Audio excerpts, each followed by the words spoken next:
My name is Shiloh Verico from Bunk'd, and you're watching Disney Channel. Whoa! Mic drop.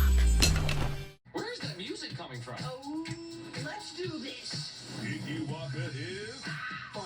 and it's poppin'. We got it. When I stop it, there's drama. And a llama. Are you all seeing this? But Wait, there's more. Parker hit the floor.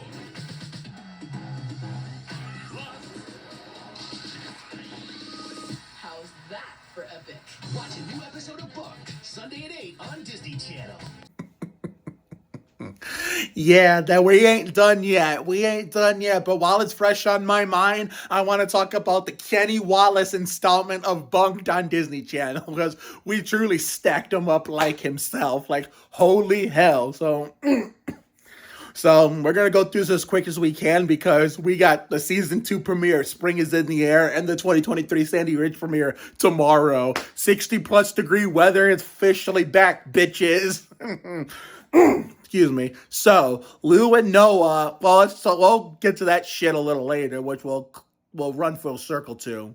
So, my fave, one of my newest of the faves, Winnie Weber, along with Jake Jacobs and Bill Lewis, were unsupervised for the day. So Destiny and Noah didn't have to do shit to take care of them. Considering, those two fellas thought they were with Lou the whole time, which we'll get to that shit momentarily. So therefore, they decided to sneak off the campsite and go to that deepest, darkest part of the world called Beaver Island, where they met this redneck shrub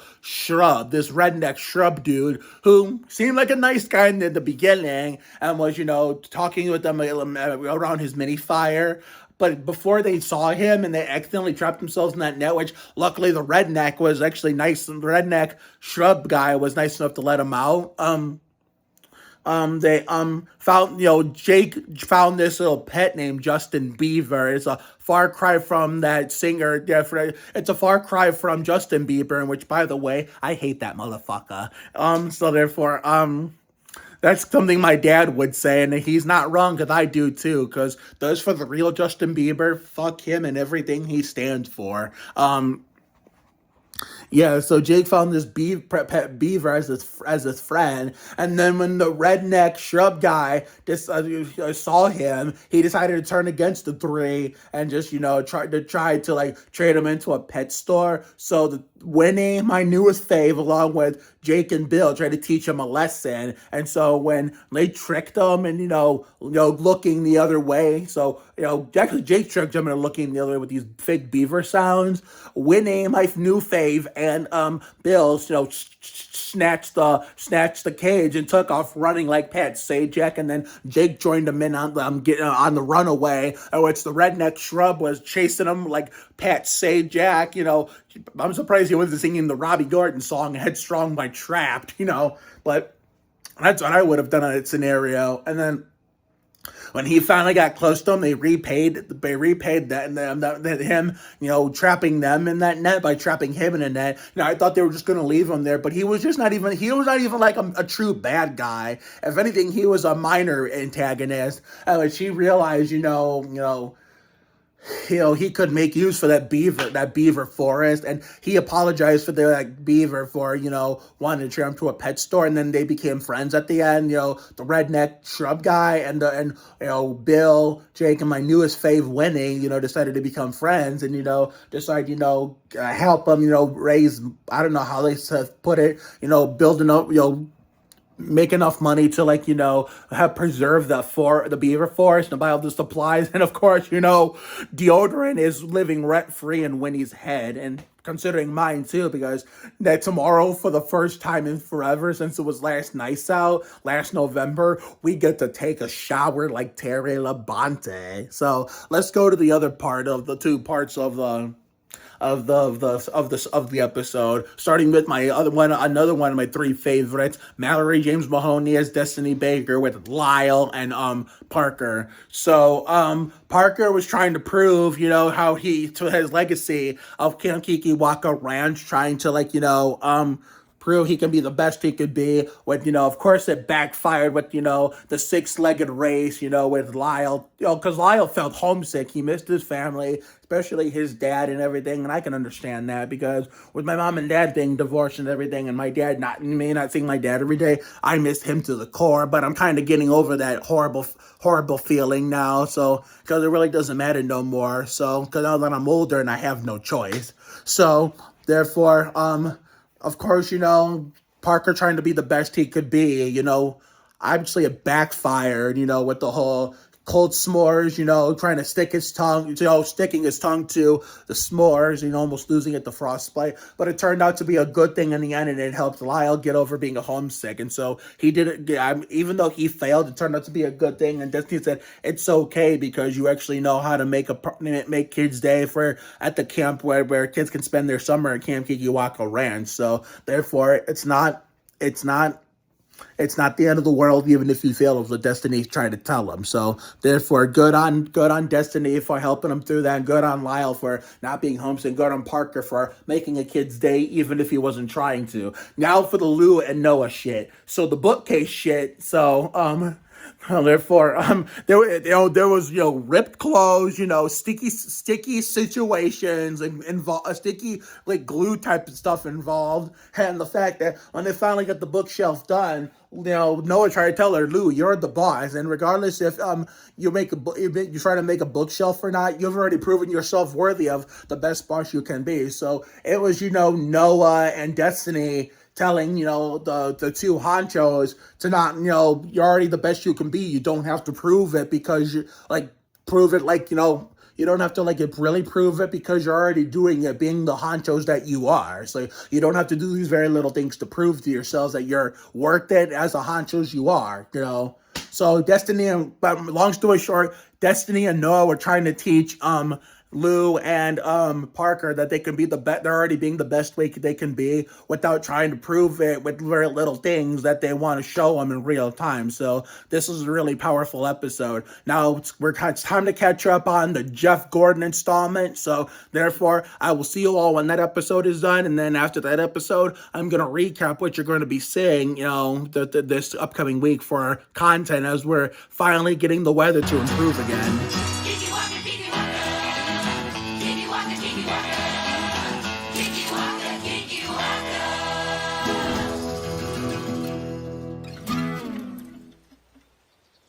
And just like that, we're officially back in the game with Bunk'd, at least for now, until we get to the Jerry Nadeau, Joe Nemechek installment this coming Sunday, or maybe later, who knows, because I say later because I'll tell you why, because of the fact that, the weather has decided it wants to finally improve, so I'm going to tell you guys the schedule right now, the rest of the schedule, that way we can just end this video in a timely manner before we get to the outro. So I'm gonna tell you the important stuff that's going to happen tomorrow and Tuesday when we get to the outro, so we won't have too long, but also not too short of an outro either.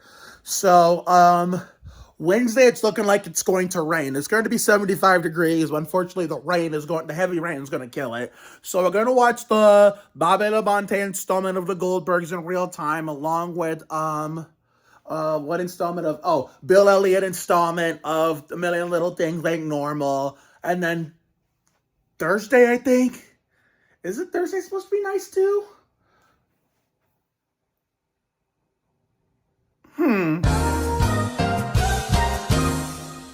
I might have to figure that one out. For Not Dead Yet. So we might have to put off Not Dead Yet for a little while. So therefore, because it's going to be nice again on Thursday after we get out of work with our free Coke. After hopefully will be another exciting game of bowling. Fridays, we're going to do the Terry Labonte and Mark Martin installments of Saturdays, like normal. And then Saturday, we're going to do That Girl Lately, the Jeremy Mayfield, Tony Stewart, and Elliott Sadler installments because, Thursday, it's going to be nice and, we got to take advantage of it because we're never in the house when weather's decent. And then Sunday, it's Easter. I don't know if I probably likely won't watch the Easter Bunny 500 dirt race at Bristol because it's gonna be 65 and sunny. So I might go out and like spend some time with some friends out in the neighborhood, or if they have whoever. I know a lot of people are gonna have company, but some of these neighbors will be nice enough to invite me over, or just organically, naturally let me come over. And when they have companies, that way I can spend time with them too. Therefore, we're just gonna have to wait and see. Now, there's a little bit of an issue about that I'm not gonna get into on the interwebs. I save that shit off camera for my personal time, but I'm not even gonna like give you any hints of what it is. But Sunday, I hope for Easter we can make it a good one. I don't know if I'm gonna vlog it or not. That I'm gonna have to figure out. Next Monday or Tuesday, then we might do Not Dead Yet. I'll just have to wait and see when the next available cold day is gonna be. But yeah, we'll get to the good shit that's gonna come tomorrow and tomorrow and the day after a little later. So let's go over the Jeff Gordon installment. So therefore, yeah, so Wild Winnie Weber learns how to dance from Parker Preston. I mean, she's the she's the queen of blowing shit up. Kind of like how Juan Montoya is the king of blowing shit up. And the fact that she wanted to learn how to dance, and of course she didn't consult Parker about it because, Victoria Vance is on vacation. I can understand Parker getting upset and having his feelings hurt because of it. And so when they talked it out at the very end, all of a sudden they came out in front of the campfire and like in plain sight of everybody and showed off their skills, and Lou was very impressed, of course, and we'll get to the Lou stuff after this, after this part, because there's usually three parts of the plot for every Bunk'd episode. So therefore, after they got through with that amazing dancing, when Parker tried to show off the cane dance trick, then he just whacked it backwards like Alex Trebek and just broke the tree, Winnie's tree house.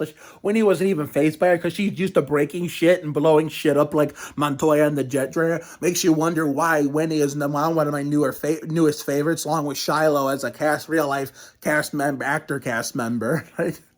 Wow, and I'm glad that her family follows me on social media now. Jackie, Zoe, Caroline. Oh, not Caroline yet, but I'm trying to. But, man, now for my other two favorites were involved in something. This whole, musical chairs and other shit that, Destiny thought it was something cooler than that. That's just, I get why Lou didn't want to tell her, because Lou realized it wasn't as great as she thought it was. So the reason why she didn't tell Destiny, because had she told her, then Destiny would have been like, well, everybody does that, and then she would have been disappointed too that it wasn't like what she thought. So that's why, it gave Destiny and even myself and the viewers in general false hope that it was something sweet, with that Richie guy. So therefore, so remember how Richie told Lou not to tell anybody, and she didn't even want to tell Destiny, even if it meant Destiny wouldn't say anything. So when Lou got accepted and tried to do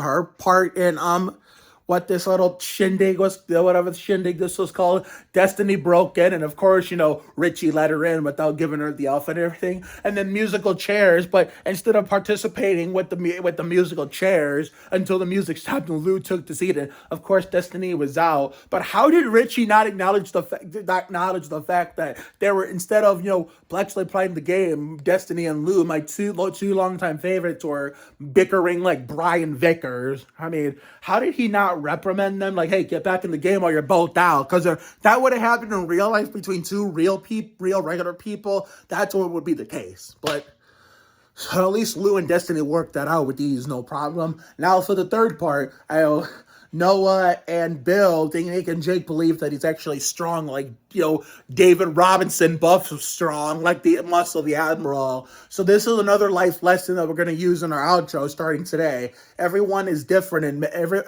everyone is strong in different ways. Everyone is strong in different ways. So therefore, Jake, felt like he wanted to be strong with his muscles, like he's David Robinson, or my brother-in-law, Adam Davenport, Mrs. Oliveras' brother with the super strength, or the Villains of Valley View equivalent of Adam, Jake Madden, with the super strength. So, therefore, I don't know how Lou didn't bust Bill and Noah like Adam Petty with the wagon. So when Lou asked him, prove it to me that you can pull this wagon, and it looked like he was, but she didn't know that Bill and Noah were actually pushing it from the back, and so that's why he didn't get busted like Adam Petty.